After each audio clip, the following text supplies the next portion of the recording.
Of the many bands that rock fans have been craving new music from, Queens of the Stone Age has been at the top of the list for a while. It feels like forever since Songs for the Deaf hit the scene, and Queens of the Stone Age have been hailed as a deity. Now in 2017, we get the next chapter of their discography in the band's 7th album. Ever since the two singles promoting the new album, The Evil Has Landed and The Way You Used to Do, were released, it got instant attention for both Queens of the Stone Age fans and casual listeners who are familiar with the name. It really feels that when Josh Homme and company give something new, the entire rock world stops dead in its tracks to pay attention.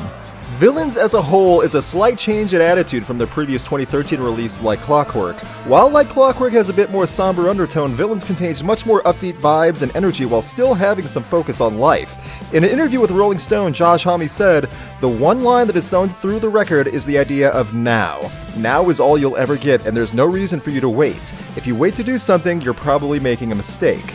Living in the now is a topic that thrives in the heart of rock, and when a band like Queens of the Stone Age says that it's a point of the new album, along with describing the new music as more upbeat, it leaves a lot of anticipation, even from people who aren't diehard fans. The guitar work from Troy and Dean alone make people salivate for new music, so hearing this description of being upbeat must have driven diehards insane. When I first heard The Way You Used to Do, I admit I wasn't exactly blown away with what I was hearing. It didn't really give me any indication of the new album style or make me excited to hear the rest of the new music. After I heard The Evil Has Landed, I started to finally get excited for Villains and realized, for many reasons, why I have always been impressed by Queens of the Stone Age.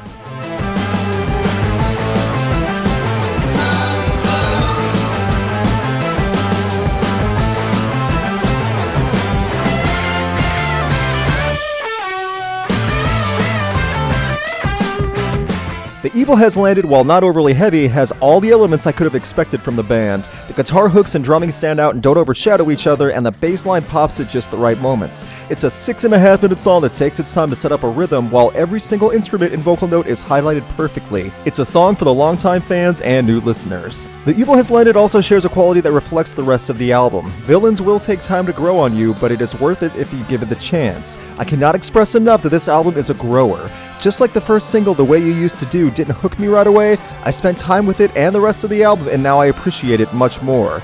It's after the first few tracks that you really get to settle in with Villains. Songs like Fortress and Head Like a Haunted House are different from each other, but when placed back to back that you get the sense of what the album really is about. It's a fluid progression that never dips or bottoms out in energy, and while definitely not loud, hard rock, it's still hard to sit still when listening, and I mean that in a good way.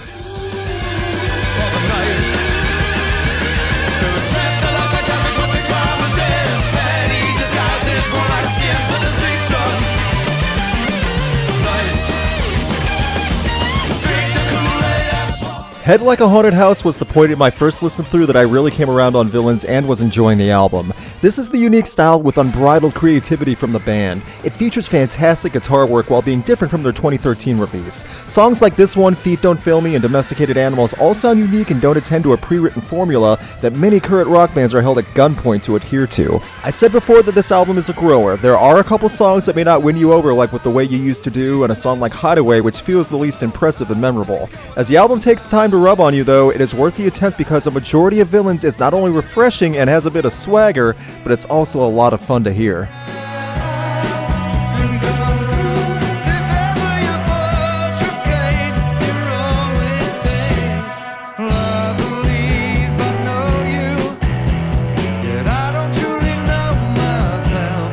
Whether or not Queens of the Stone Age should be named one of the best rock bands of the 21st century is up for debate, as many people have made claims for and against, but I at the very least say that in 2017 they still know what they are doing.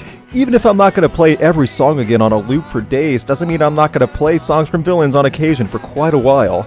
Overall, Villains is a more uplifting and rhythmic album than their previous release, while satisfying all the expectations of wanting new music but still being surprised by what this band can come up with. If you were like me and were not blown away from the first singles but love Queens of the Stone Age, give this album a chance because you might find something you love buried in the track list.